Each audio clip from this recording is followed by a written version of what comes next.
পঞ্চম শ্রেণী 2026 শিক্ষার্থী, তোমাদের নতুন বছরের নতুন বাংলা বইয়ের পাঠ 6 সুখু আর দুঃখু এই পাঠের সম্পূর্ণ অনুশীলনী আজকে আমরা সমাধান করব। তো চলো শুরু করা যাক। 1 নাম্বার, কাটা শব্দের বিভিন্ন অর্থ পড়ি। এই গাছটা কেটো না, এখানে বোঝানো হয়েছে কর্তন করা। শ্রমিকেরা পুকুর কাটতেছে, এখানে খনন করা বোঝানো হয়েছে। ভালোই তো সময় কাটতেছে, এখানে অতিবাহিত হওয়া বোঝানো হয়েছে। বিপদ কেটে গেল, এখানে দূর হওয়া বোঝানো হয়েছে। দুঃখু চরকায় সুতা কাটছে, এখানে তৈরি করা বোঝানো হয়েছে। তিনি পুকুরে সাঁতার কাটতেছেন, এখানে ভেসে এগিয়ে যাওয়া বোঝানো হয়েছে। মা সিলেট যাওয়ার টিকিট কেটেছেন, এখানে ক্রয় করা বোঝানো হয়েছে। তারপর আসতেছে প্রশ্ন তৈরি করি, উত্তর শুনি। সুখু আর দুঃখু গল্প পড়ে প্রশ্ন তৈরি করো, এরপর সহপাঠীকে প্রশ্ন জিজ্ঞেস করে উত্তর শুনো। তো প্রিয় শিক্ষার্থী, আমি তোমাদের সুবিধার্থে প্রশ্নগুলো তৈরি করে দিয়েছি।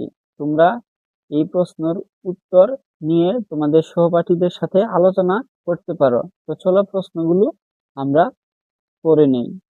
ক, সুখু বাড়িতে কি কি কাজ করত? খ, দুঃখু বাতাসের সাথে কোথায় গিয়েছিল? গ, দুঃখু কাঁদতে ছিল কেন? ঘ, বাড়িতে ফেরার পথে ঘোড়া দুঃখুকে কি দিয়েছিল? উম, সুখু বুড়ির সাথে কেমন ব্যবহার করেছিল? চ, দুঃখু বুড়ির সাথে কেমন ব্যবহার করেছিল? প্রিয় শিক্ষার্থী, তারপরে আসতেছে তোমাদের 3 প্রশ্নের উত্তর বলি ও লিখি। আমি তোমাদের সুবিধার্থে প্রশ্নের উত্তরগুলো লিখে দিয়েছি। তো চলো প্রশ্ন পড়ি এবং তারপর উত্তর জানি। ক, বাড়িতে সুখু ও দুঃখু কি কি কাজ করে তা লিখি। উত্তর, বাড়িতে সুখু কাজ করত না, বরং সে বসে বসে খেত। অন্যদিকে দুঃখু বাড়ির সব কাজ করত এবং সময় পেলে বাবার জন্য সুতা কেটে দিত।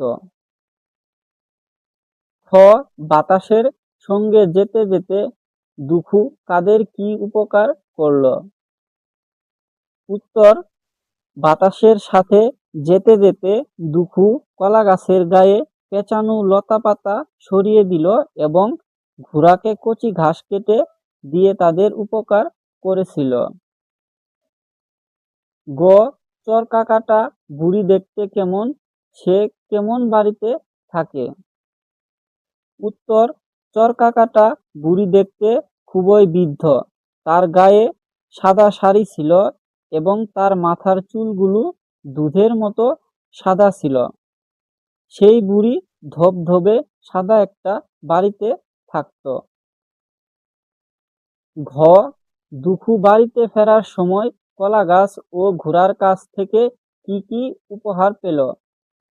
উত্তর, দুঃখু বাড়িতে ফেরার সময় কলা গাছের কাছ থেকে মস্ত এক ছড়া সোনার কলা এবং ঘোড়ার কাছ থেকে পঙ্খিরাজ ঘোড়ার বাচ্চা উপহার পেয়েছিল।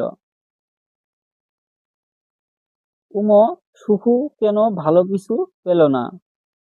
উত্তর, সুখু ছিল খুব অলস এবং লোভী প্রকৃতির মানুষ।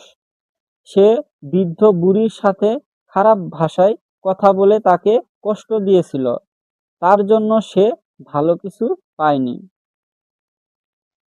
তারপর আসতেছে তোমাদের 4, দুটি বাক্য জোড়া দিয়ে এক বাক্য বানাই। এখানে মূলত তোমাদেরকে বোঝানো হয়েছে যে বইয়ের মধ্যে 2টা বাক্য একসাথে দেওয়া আছে, সেই 2টা মিলিয়ে তোমাদের একটা বাক্য তৈরি করতে হবে। তো আমি তোমাদের সুবিধার্থে সেই বাক্য তৈরি করে দিয়েছি। তো চলো পড়ে নিই। ক আগে থেকে দেওয়া আছে, দুঃখু তুলা রোদে দিয়েছে, তারপর উঠোনে বসে আছে। উত্তর, দুখু তুলা রোদে দিয়ে উঠানে বসে আছে। খ, দুখু ঘোড়ার কথা শুনল, তারপর তাকে কচি ঘাস এনে দিল। উত্তর, দুখু ঘোড়ার কথা শুনে কচি ঘাস এনে দিল। গ, আমি তোমার সাথে শিউলিতলায় যাব, তারপর ফুল কুড়াবো। উত্তর, আমি তোমার সাথে শিউলিতলায় গিয়ে ফুল কুড়াবো। ঘ, তিনি তোমার কথা শুনেছেন, তিনি একটি বই কিনে এনেছেন। উত্তর, তিনি তোমার কথা শুনে একটি বই কিনে এনেছেন। কুম, পাখিরা খড়কুটো নিয়ে এলো, তাদের বাসা বানালো। উত্তর, পাখিরা খড়কুটো এনে তাদের বাসা বানালো। তারপর আসতেছে তোমাদের 5, ভালো কাজের তালিকা করি। মানুষের জন্য করতে পারি এমন 3টি কাজ লিখি। তো প্রিয় শিক্ষার্থী, আমি তোমাদের সুবিধার্থে 3টি কাজ লিখে দিয়েছি, তো চলো পড়ে নেই। ক, বড়দের সম্মান করা এবং তাদের কথা মেনে চলবো। খ, অসহায় বা গরিব মানুষকে খাবার বা সাহায্য দিয়ে সহযোগিতা করব। গ, অসুস্থ ব্যক্তির সেবা করব। তারপর 6, শিক্ষকের সহায়তায় সুখু আর দুঃখু গল্পটি অভিনয় করি। তো প্রিয় শিক্ষার্থী, তোমরা তোমাদের ক্লাসের শিক্ষকের সহায়তায় সুখু আর দুঃখু এই গল্পটি অভিনয় করে দেখতে পারো।